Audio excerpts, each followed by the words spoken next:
Bismillahirrahmanirrahim. Assalamualaikum warahmatullahi wabarakatuh.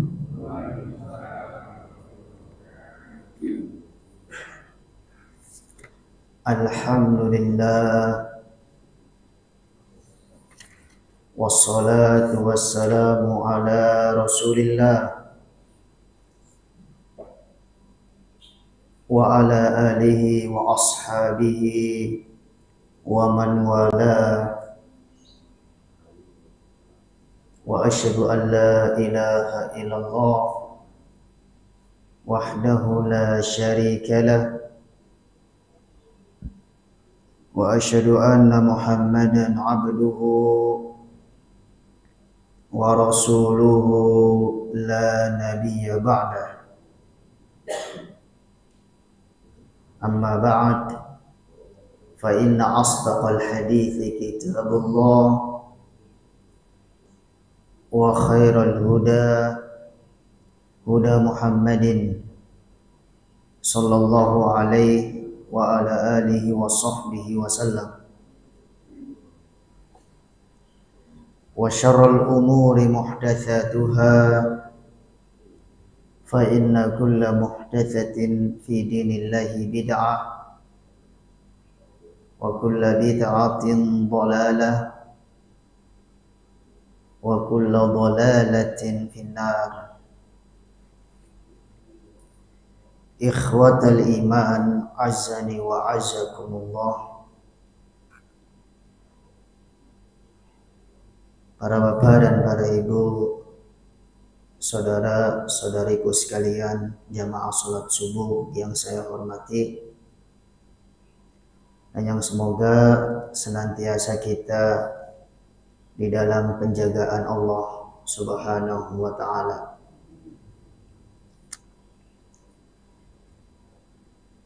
Pagi hari ini alhamdulillah wa biiznillah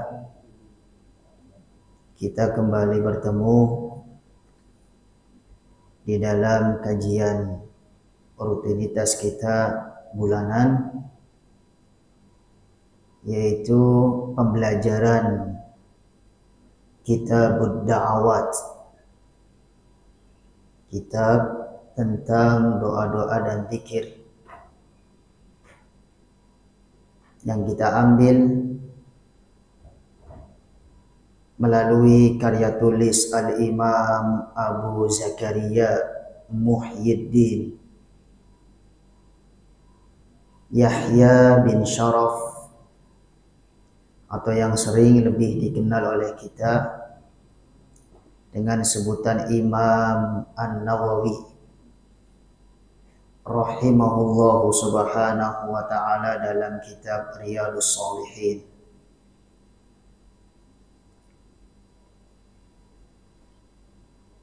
Maka marilah kita perhatikan bersama-sama kelanjutan dari apa yang sudah kita bahas dalam pertemuan sebelum ini. Qala al-Imam Abu Zakaria Muhyiddin Yahya bin Sharaf An-Nawawi rahimahullah subhanahu wa ta'ala telah berkata sang penulis, yaitu Imam Abu Zakaria Muhyiddin yang bernama Yahya bin Sharaf,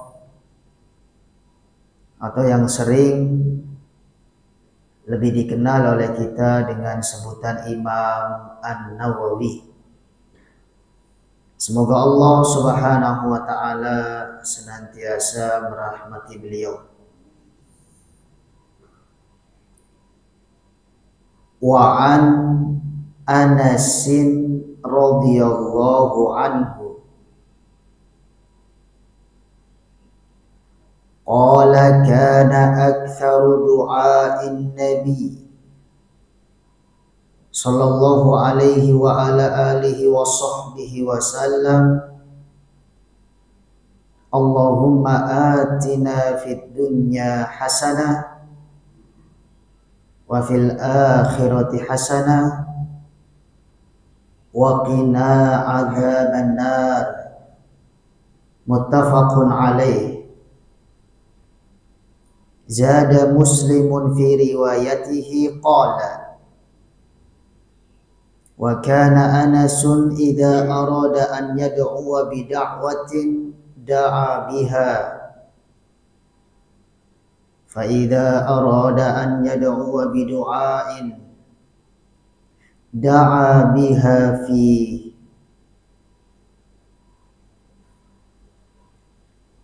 Yang artinya kurang lebih telah terdapat di dalam hadis melalui sahabat Nabi yang bernama Anas radhiyallahu anhu. Maksudnya Anas di sini tentu ialah Anas bin Malik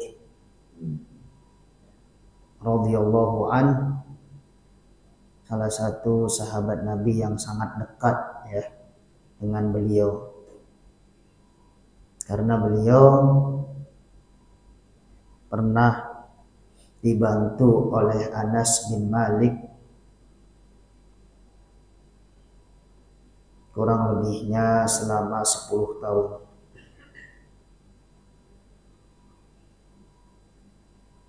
Artinya Anas bin Malik pernah menjadi pelayan pembantu Rasulullah sallallahu alaihi wa ala alihi wa sahbihi wasallam 10 tahun.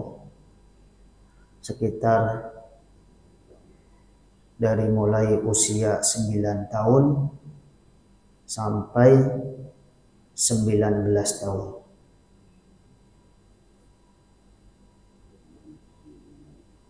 Yang namanya 9 tahun kan masih kanak-kanak ya. Sehingga terkadang Anas bin Malik diperintah Nabi untuk membelikan sesuatu di luar. Begitu Anas bin Malik mendapatkan di jalan ada anak-anak lagi bermain, ikut-ikutan. Kemudian melalaikan perintah Nabi. Itu waktu awal Anas bin Malik menjadi pelayan Nabi. 9 tahun kan masih bocah. Tiba-tiba Nabi menghampiri Anas bin Malik dalam keadaan lagi bermain dengan apa? Anak-anak yang lain. Maka Nabi Shallallahu alaihi wasallam mengingatkan Anas bin Malik dengan bahasa yang paling lembut karena masih anak-anak. Nggak boleh dikerasin itu anak-anak. Beliau memanggil, ya Unais, wahai Unais. Unais itu dalam bahasa Arab bentuk tasghir karena bertujuan untuk menyayangi. Anas tasghirnya kalau dikecilkan itu menjadi Unais karena mengikuti wazan fu'ail. Apabila anak kita namanya Usail, maka berarti dari kata aslun. Aslun itu madu. Usail madu kecil berarti.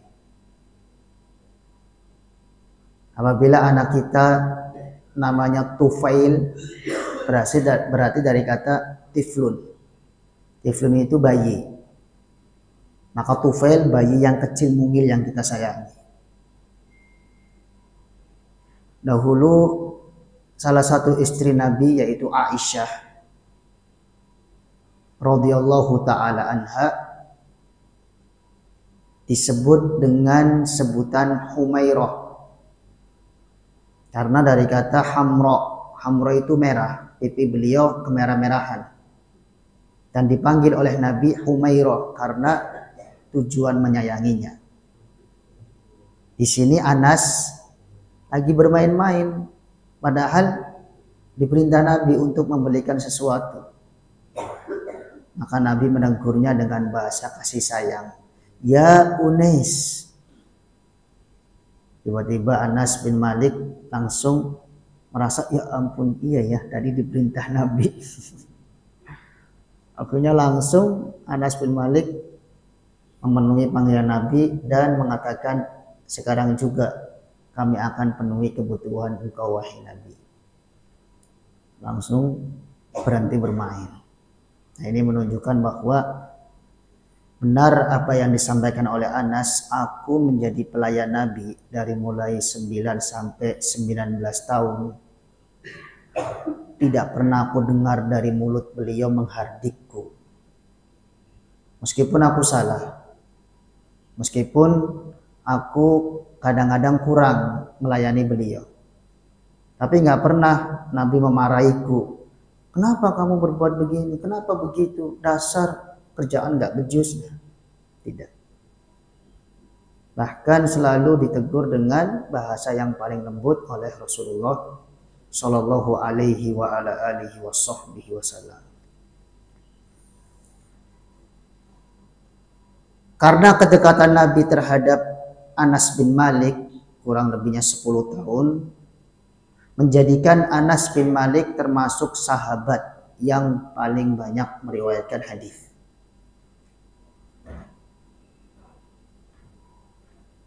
Dikenal oleh para ulama sebutan 7 sahabat yang paling banyak meriwayatkan hadis. Di antara 7 orang sahabat tadi ialah Anas bin Malik radhiyallahu taala anhu. Ikhwani wa akhwati fillah, hafizakumullah subhanahu wa ta'ala. Jamaah salat subuh yang dimuliakan oleh Allah subhanahu wa ta'ala, kita lihat di sini Anas bin Malik radhiyallahu anhu qala, pernah berkata, kana aktsaru du'ain nabi, adalah doa Nabi besar Muhammad sallallahu alaihi wa ala alihi wa sahbihi wasallam yang paling sering beliau panjatkan, Allahumma atina fid dunya hasanah. Wahai Allah, berikanlah kepada kami kebaikan dunia. Wa fil akhirati hasanah, dan kebaikan negeri akhirat nanti. Wa qina adzabannar, dan selamatkanlah kami dari siksaan neraka-Mu. Muttafaqun alaih. Hadis riwayat Imam Al-Bukhari dan Imam Muslim. Zada Muslimun fi riwayatihi. Imam Muslim menambahkan lafaz hadis di dalam riwayatnya. Qala, beliau berkata, kana Anasun, dahulu Anas bin Malik, berarti perawi hadis ini ya, Anas bin Malik, idza arada, apabila beliau menginginkan sesuatu apapun, an yad'u bid'awatin, sehingga beliau berdoa dengan suatu doa, da'a biha, maka yang beliau pakai doanya ialah doa tadi. Fa idza arada an yad'u bidu'ain, Dan dahulu Anas bin Malik juga kebiasaannya apabila ingin berdoa dengan suatu doa, da'a biha, yang beliau panjatkan untuk kebutuhannya ialah memakai doa yang tadi. Ayyuhal ikhwah, azzani wa azzakumullah. Inilah hadis yang diberikan oleh Anas bin Malik kepada kita, bahwa di antara petunjuk Nabi besar Muhammad sallallahu alaihi wa ala alihi wa sahbihi wasallam dalam doanya ialah memperbanyak minta kebaikan dunia dan akhirat. Demikian juga minta supaya dihindari dari siksaan neraka. Doa inilah yang dikenal oleh banyak orang dengan sebutan doa sapu jagat, karena menyapu jagat raya. Seluruh kebaikan dunia dan akhirat telah tercakup di dalam hadis yang mulia ini. Kalau di dalam Al-Quran, lafaz doanya bukan memakai Allahumma atina, tetapi Rabbana atina fid dunya hasanah wa fil akhirati hasanah. Kita bisa melihatnya di dalam surat Al-Baqarah, yaitu anjuran dari Allah Subhanahu wa taala supaya bagi siapa di kalangan hambanya yang melakukan haji supaya memperbanyak doa Rabbana atina fid dunya hasanah wa fil akhirati hasanah wa qina adzabannar. Khususnya ketika jamaah haji itu melakukan ritual manasik, yaitu tawaf di sekeliling Ka'bah, maka anjuran agama Islam sesuai dengan hadis-hadis Rasulullah sallallahu alaihi wa ala alihi wa sahbihi wasallam, orang yang tawaf, apakah manasik haji ataupun manasik umroh, dilakukan dengan 7 kali putaran tawaf tersebut. Lalu hendaknya membaca di antara sudut rukun Yamani dan Hajar Aswad doa sapu jagat ini. Diriwayatkan oleh Imam Abu Dawud dari sahabat Nabi Abdullah bin Sa'id dengan sanad yang sahih, bahwa Nabi besar Muhammad sallallahu alaihi wa ala alihi wasallam pernah bersabda, "Ma baina ruknaini Rabbana atina fid dunya hasanah wa fil akhirati hasanah wa qina adzabannar." Di antara 2 rukun, maksudnya ialah rukun Yamani dan Hajar Aswad,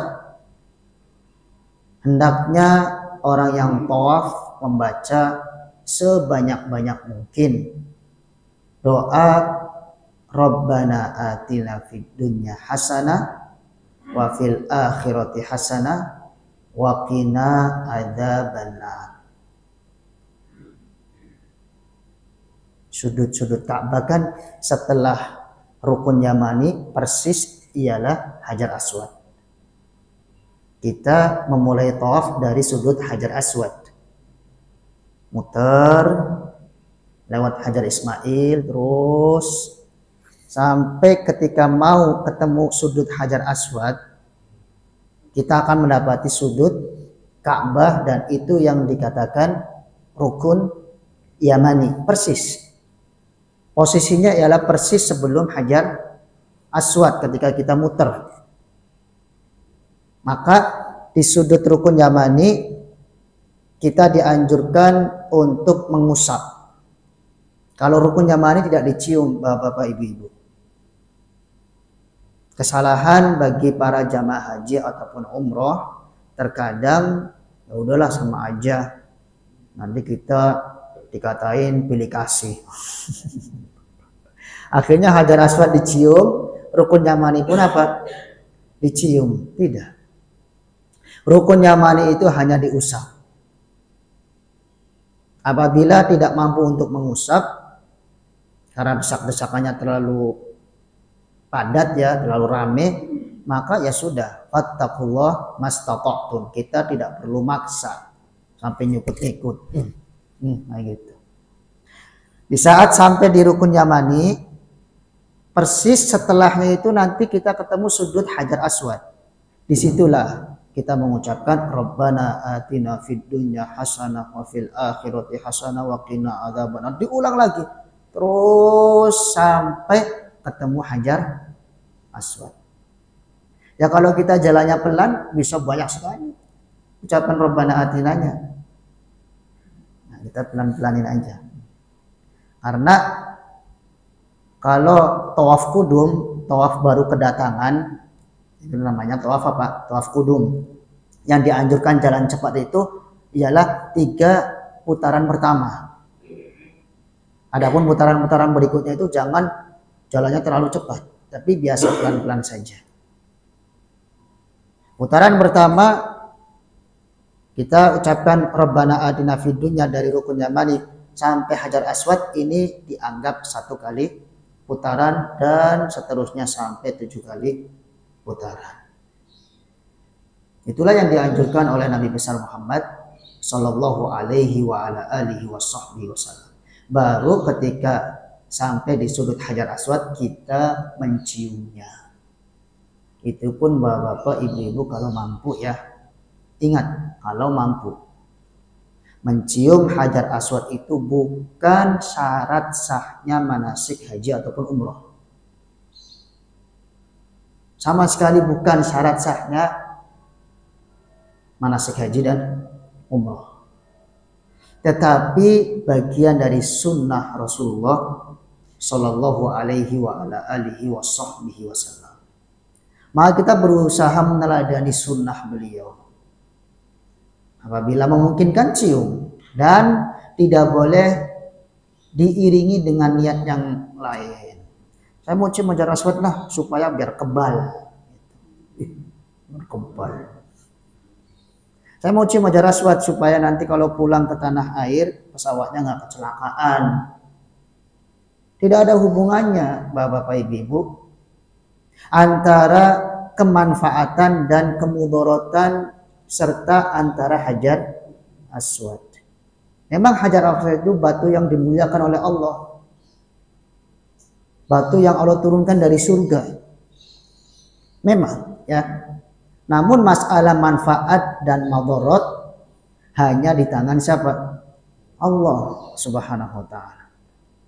Umar bin Al-Khattab, sahabat yang sangat mulia. Beliau dijamin masuk surga.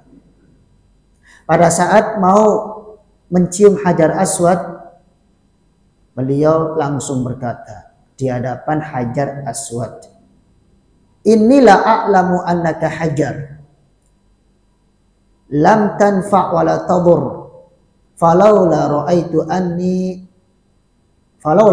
Rasulullah sallallahu alaihi wa ala alihi wa sahbihi wasallam qabbalaka ma qabbaltuka." Sungguh aku tahu persis kamu hanyalah batu. Artinya tidak bisa memberikan manfaat dan menolak mara bahaya. Kalaulah seandainya aku tidak melihat Rasulullah menciummu, maka aku pun tidak akan menciummu. Berarti ketika jamaah umroh, jamaah haji mencium hajar aswad, apa yang harus ia niatkan? Ta'assi bi Rasulillah sallallahu alaihi wa ala alihi wasallam. Meneladani, mengikuti Rasul. Insya Allah dapat pahala enggak? Dapat. Pahalanya besar enggak? Besar insya Allah. Tidak boleh diiringi dengan niat-niat yang lain. Itu Hajar Aswad ya Bapak Ibu. Batu yang berada di sudut Ka'bah. Apalagi batu selain Hajar Aswad. Misalkan batu akik ya. Mohon maaf saja. Nah, dijual berapa? 300.000. Kenapa kok 300.000 mahal banget? Ini meskipun kecil batu akik, Anda kalau taruh di kantong itu 3 hari berikutnya ada 5 miliar di situ. Jadi ini luar biasa batu yang sakti mandraguna. Ajian serat jiwa pun kalah. Itu nggak boleh percaya Bapak Ibu. Mohon maaf saja, itu khurafat yang harus kita hilangkan. Jadi kaidahnya itu seluruh bebatuan di dalam dunia ini yang paling mulia ya Hajar Aswad itu sendiri. Ya. Bersamaan dengan itu masalah manfaat dan menolak mara bahaya hanya di tangan siapa? Allah Subhanahu wa taala. Kita hanya mengikuti Nabi. Nabi mengucapkan ketika di setiap kali putaran tawafnya antara Rukun Yamani dan Hajar Aswad, ucapan doa sabu jagat. Nah, kita ucapkan. Rabbana atina fid dunya hasanah wa fil akhirati hasanah wa qina adzabannar. Terus sampai ketemu Hajar Aswad. Diberi kemudahan mencium, alhamdulillah. Ternyata nggak diberi kemudahan untuk mencium, jangan nyesel. Sedih di hotel, murung.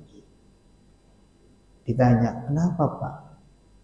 Besok kan kita mau pulang, kata anak ayah. Sampai sekarang saya belum mencium Hajar Aswad. Kira-kira diterima enggak ya umroh saya? Enggak ada kaitannya. Yang enggak ada kaitannya diterima umroh ataupun haji dengan mencium Hajar Aswad. Jadi enggak perlu pesimis. Kayaknya saya rugi dunia dan akhirat. Sayang sekali itu biaya yang sudah saya keluarkan. Jauh-jauh nggak sampai mencium apa? Hajar Aswad. Karena kan realnya, nyatanya kan orang-orang banyak nyewa ya. Nyewa bodyguard di sana. Demi menjalani sunnah. Tetapi di balik menjalani sunnah itu, dia menjalani keharaman. Karena termasuk korbannya saya, disikut-sikut, ya kan? Kemudian mental sampai karena badannya kecil ya. Berkali-kali mau cium langsung disikut-sikut sampai mental. Ya sudah, berarti kan termasuk korban, ya enggak? Nah, kalau kita melakukan sesuatu yang sunnah dengan mendolimi orang sehingga ada korbannya, bagaimana coba? Padahal mendolimi orang wajib enggak untuk kita tinggalkan? Wajib. Berarti yang didahulukan ialah meninggalkan segala bentuk kezaliman. Ayyuhal ikhwah azzani wa azzakumullah. Jamaah salat subuh yang saya hormati dan yang dimuliakan oleh Allah Subhanahu wa taala. Kemudian ada riwayat hadis yang lain yang menunjukkan betapa mulianya doa ini. Yaitu riwayat Imam Muslim juga dari sahabat Nabi Anas bin Malik, bahwa beliau bercerita radhiyallahu anhu, dulu Nabi besar Muhammad sallallahu alaihi wa ala alihi wasallam menjenguk orang sakit dalam keadaan sakitnya sudah parah. Bukan sakit biasa, batuk, pilek ya, atau jatuh sedikit keluar darahnya, tidak. Tetapi sakitnya parah sampai tubuh orang yang sakit tadi mulai kurus dan lemah. Maka Rasulullah bersabda di hadapan orang tersebut, sudahkah kamu meminta doa kepada Allah Subhanahu wa taala? Jawaban orang ini, sudah wahai Rasul. Apa doanya yang kamu minta kepada Allah? Aku minta kepada Allah Subhanahu wa taala, wahai Rabb, segerakanlah siksaan yang engkau kehendaki untukku di hari kiamat di dalam dunia ini. Artinya apabila Allah menghendaki menyiksaku di hari kiamat karena dosa-dosaku, kelalaianku, maka berikanlah di sini, biar nanti di hari kiamat saya sudah bebas. Maka saya berharap sakitku ini sebagai siksaan yang Allah segerakan sehingga nanti di hari kiamat aku tidak disiksa lagi. Apa jawaban Rasulullah? Subhanallah. Innaka la tutiquh. Kamu tidak bakalan mampu menghadapi siksaan Allah. Tidak bakalan mampu. Alangkah baiknya kamu ucapkan doa yang mulia. Aku ajari.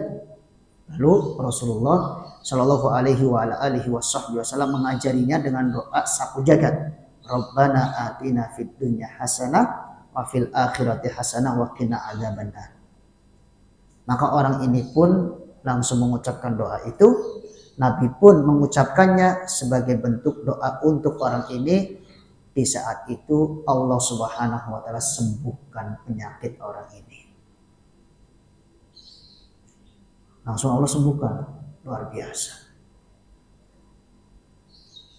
Maka kita seberat-berat apapun musibah yang kita alami, tidak boleh kita frustasi dan tidak boleh kita doa kepada Allah, semoga ini hukuman aku yang engkau segerakan. Tetapi ucapkanlah kalimat-kalimat yang baik. Tetap kita belajar optimis dari para nabi alaihi wassalatu wassalam. Betapa banyak yang Allah Subhanahu wa taala berikan musibah sangat besar, mereka tetap mengucapkan doa kepada Allah, doa-doa yang baik, penuh harapan supaya bisa apa? Sembuh. Ya. Itu yang harus kita contoh. Demikian juga kita tidak boleh menantang siksaan Allah Subhanahu wa taala sedikit pun. Karena memang manusia itu tidak bakalan mampu menghadapi siksaan Allah. Sehingga janganlah kita berdoa, wahai Allah Subhanahu wa taala, berikanlah kesulitan kepadaku supaya aku di hari kiamat tidak ada kesulitan lagi. Banyak doa-doa yang jauh lebih baik dari itu.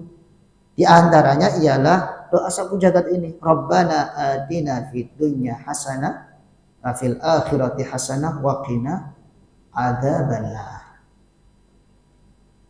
Dan itu diajarkan oleh Nabi kepada orang yang sakit. Akhirnya dengan izin Allah sakitnya apa? Sembuh. Kemudian ada hadis yang lain yang memberikan motivasi kepada kita bahwa sungguh doa ini doa yang sangat agung. Yaitu riwayat Imam Al-Bukhari rahimahullah subhanahu wa ta'ala di dalam kitab beliau Adabul Mufrad. Ingat, Imam Bukhari itu kitab induknya bukan Sahih Bukhari saja. Kitab induk hadis yang beliau tulis bukan hanya Sahih Bukhari, tetapi ada yang lain seperti Adabul Mufrad. Beliau meriwayatkan bahwa dahulu Anas bin Malik radhiyallahu anhu didatangi oleh banyak orang,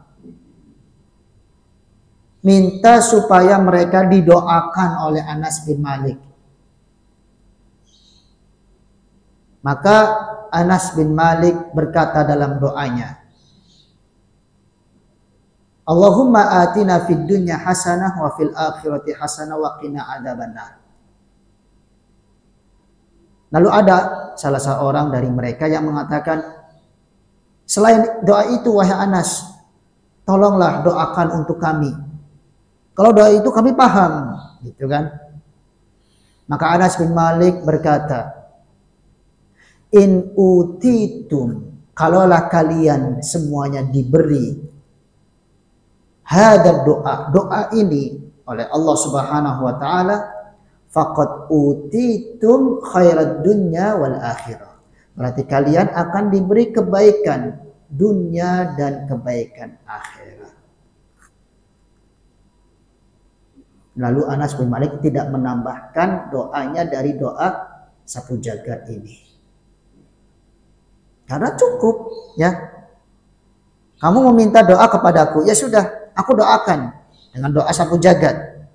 Kamu meminta tambahan kepadaku, sudah, doa sapu jagat mencakup seluruhnya.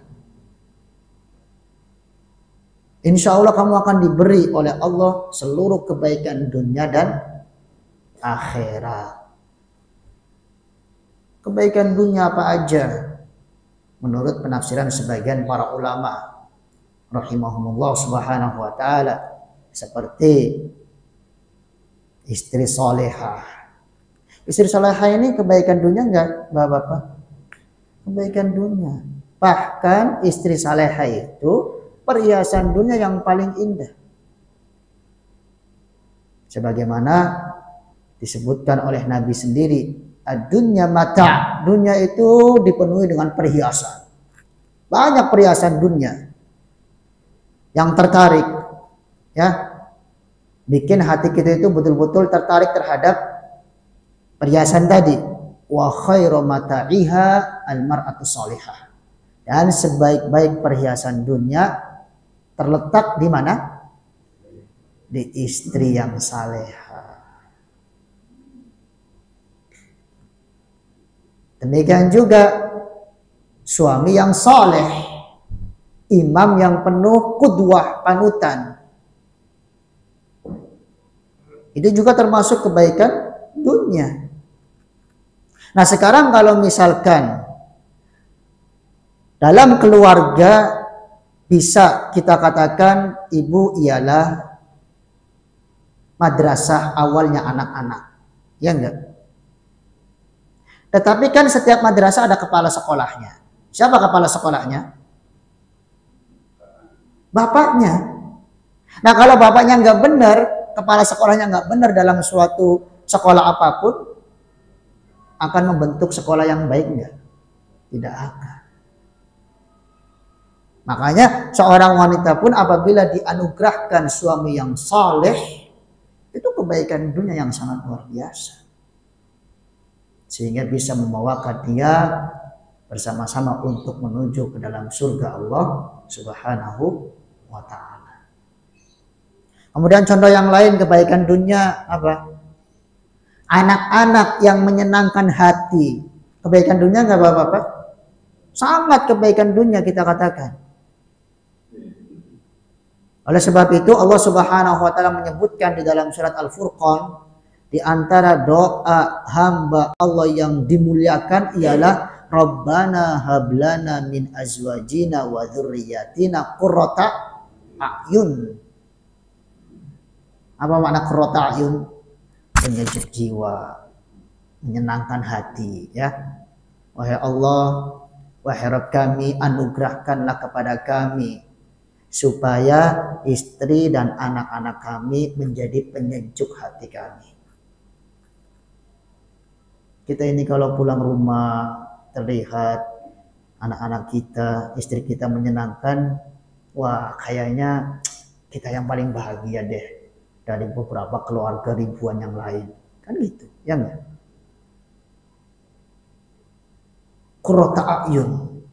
Tetapi sebaliknya, apabila kita hidupnya penuh dengan fasilitas, duit ada, mobil ada, semuanya ada, tetapi istri dan anak-anak kita kurang menjadi penyejuk hati, ya, selalu bantah kita, melawan kita, berani sama kita, maka kita pusing, seakan-akan kita ini nggak ada apa, nggak ada harga dirinya dan wibawanya di hadapan mereka. Itu pasti dialami oleh bapak-bapak di sini. Karena dialami oleh saya juga. Ya, pokoknya kalau pulang rumah kemudian satu jalan ya sama istri dan anak-anak udah ayem. Tapi kalau pulang rumah diomelin sama istri, kemudian anak-anak juga nggak peduli sama kita. Aduh, gimana ini? Oh kayaknya bersatu tetapi hatinya apa? Bercerai-berai, kan gitu. Bersatu dalam rumah tetapi hatinya kayaknya bercerai-berai. Buat apa? Berarti anak-anak yang menyenangkan hati termasuk kebaikan dunia. Iya benar, Pak. Maka seluruh kebaikan yang kita dapatkan di dalam dunia ini masuk dalam doa sapu jagat. Terutama juga adalah al-afiyah, kesehatan, ya. Kesehatan termasuk kebaikan dunia enggak? Kebaikan dunia. Kita enggak boleh menukar kesehatan dengan harga nominal berapapun, Bapak-bapak, Ibu-ibu. Enggak boleh. Ya. Jangan pernah kita tukar kesehatan kita dengan nominal harga berapapun. Karena kesehatan itu sangat mahal. Yang penting itu kita sehat. Ibarat dikata, ibarat nih ya, nggak punya apa-apa, yang penting sehat. Ya walaupun diusahakannya punya apa-apa. Karena kalau nggak punya apa-apa juga pusing, ya nggak Pak? Iya. Nggak cukup hidup dengan sehat, duit juga butuh kan gitu, ya nggak? Ya maksud saya ibarat dikata, ya. Nah, makasih. Kemudian kita bahas kalimat yang kedua, kebaikan akhirat. Apa contohnya? Para ulama jelaskan banyak, Bapak-bapak. Kebaikan akhirat ialah segala sesuatu yang memudahkan kita di negeri akhirat. Itu disebut sebagai kebaikan akhirat. Kita minta dengan doa sapu jagat ini supaya hisab kita dipermudah. Ini kebaikan akhirat enggak? Kebaikan akhirat. Karena kalau hisab kita dipersulit, la ilaha illallah. Bagaimana nasib kita nanti?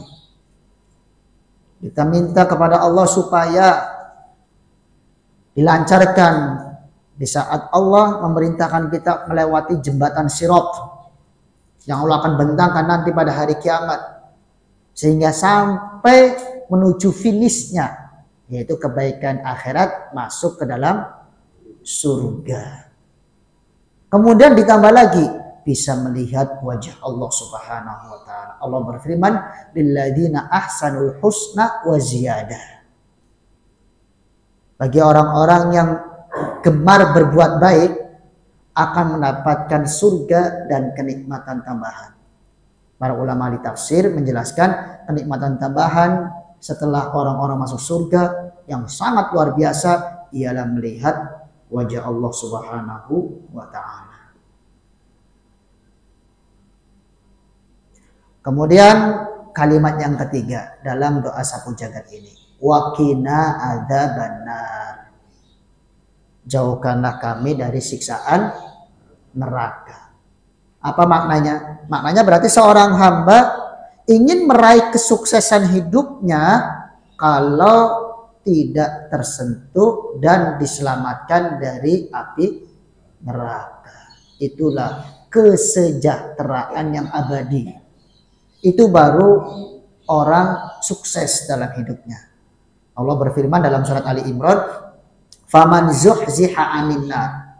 Barang siapa yang dibebaskan dari neraka, wa udkhilal jannah, dan masuk ke dalam surga, faqad faza. Berarti dia telah sukses.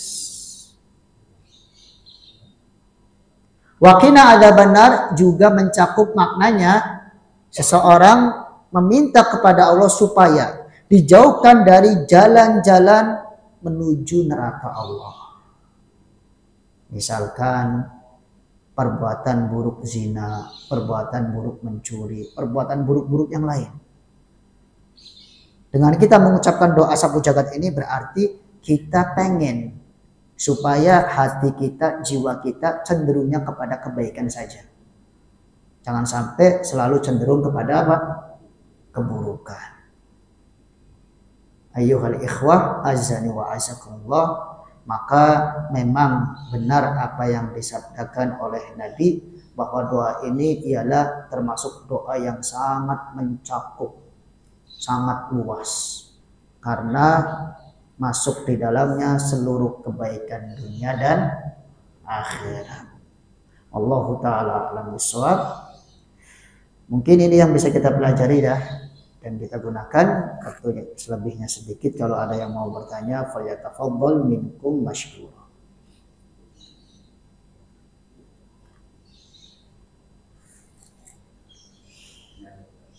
Baiklah. Waalaikumsalam warahmatullahi wabarakatuh.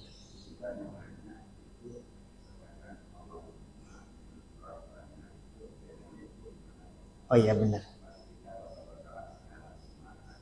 Benar ya. Kalau Allahumma artinya wahai Allah. Tapi kalau Rabbana wahai Rabb kami. Jadi maknanya sama Pak. Allahumma dengan Rabbana. Cuma kebanyakan di dalam hadis itu dengan lafaz apa? Allahumma. Kalau di Al-Quran ada sebutan Rabbana. Jadi kita kalau mau pakai doa sapu jagat ini di sujud kita ya Bapak-bapak, di sujud dalam sholat. Karena Nabi bersabda sujud itu tidak boleh membaca ayat Al-Quran. Tapi kita pengen doa. Rasulullah menganjurkan perbanyakilah oleh kalian doa dalam sujud. Tapi Rasul melarang kita membaca Al-Quran di dalam apa? Sujud. Berarti memakai Allahumma atina fid dunya. Sebab kalau Allahumma atina fid dunya tidak ada satu ayat pun di dalam Al-Quran. Adanya di dalam hadis Rasulullah Sallallahu alaihi wa ala alihi wasahbihi wasallam. Begitu maksudnya. Allahumma hablana iya. Kan di dalam Al-Quran Rabbana hablana min azwajina. Tapi saya pengen dalam sujud doa supaya istri dan anak-anak saya menjadi penyejuk hati. Bisa pakai itu. Kemudian kita katakan Allahumma hablana min azwajina wa dzurriyyatina qurrata a'yun. Wallahu a'lam bishawab.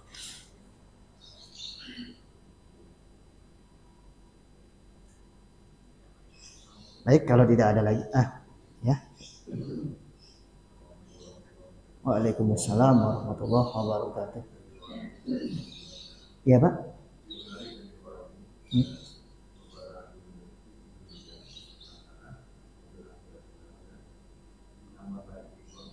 Ada bandar iya.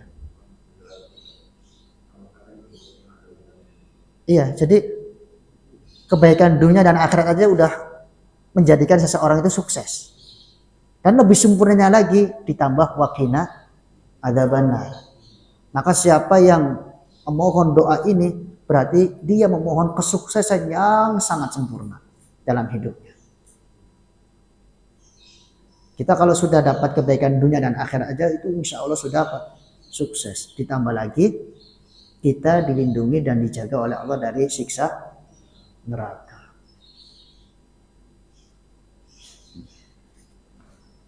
Ya silakan yang tadi. Waalaikumsalam warahmatullahi wabarakatuh.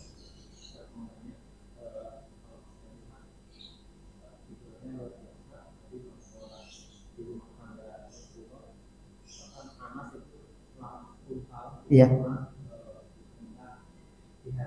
Iya.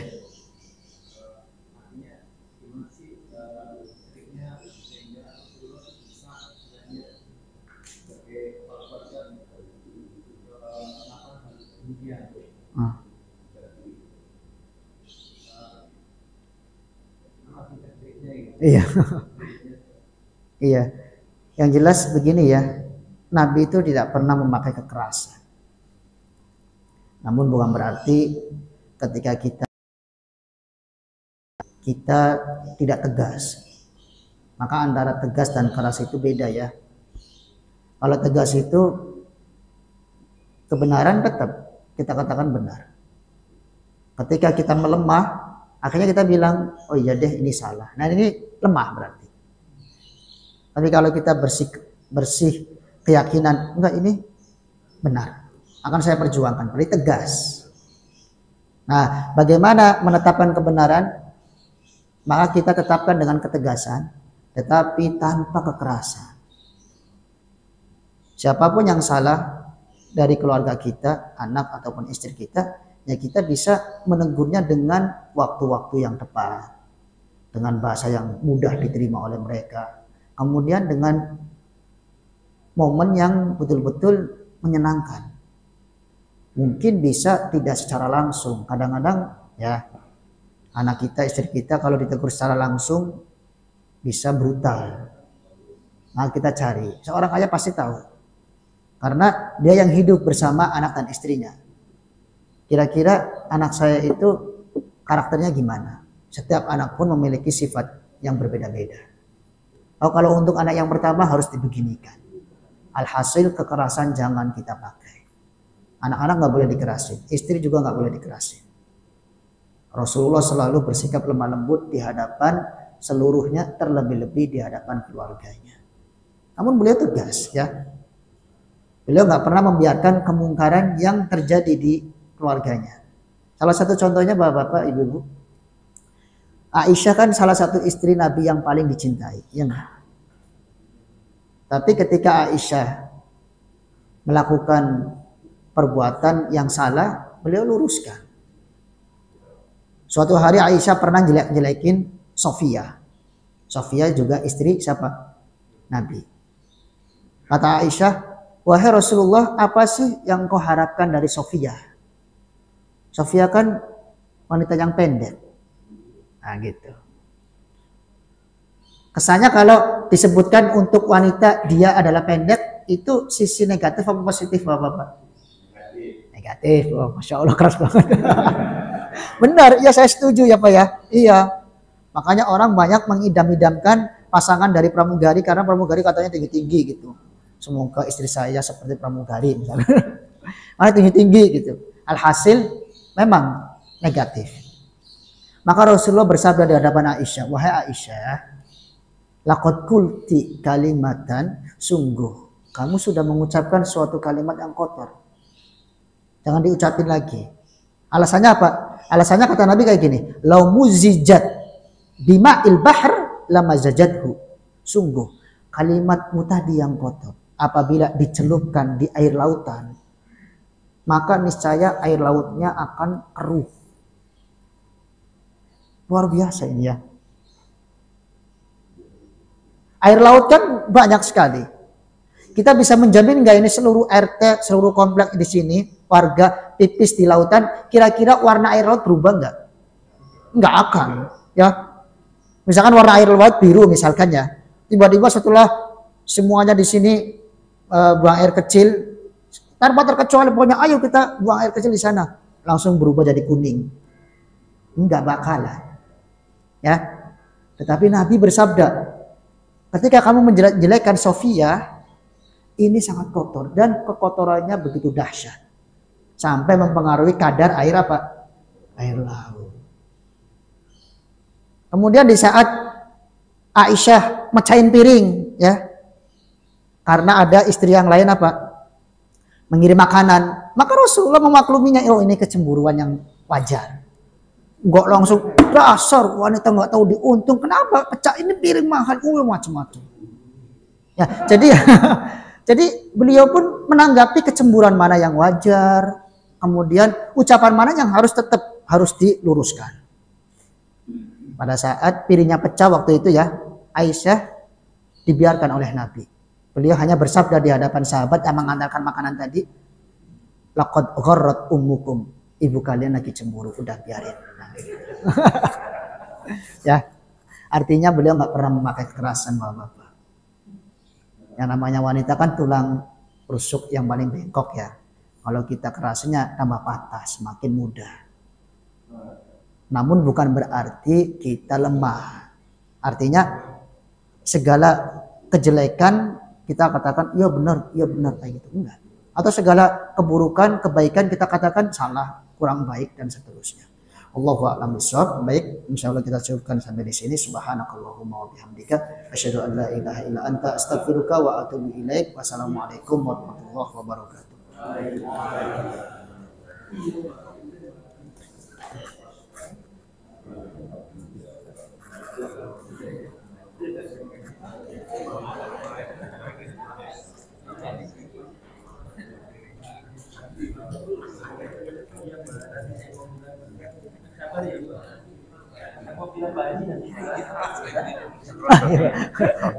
Alhamdulillah.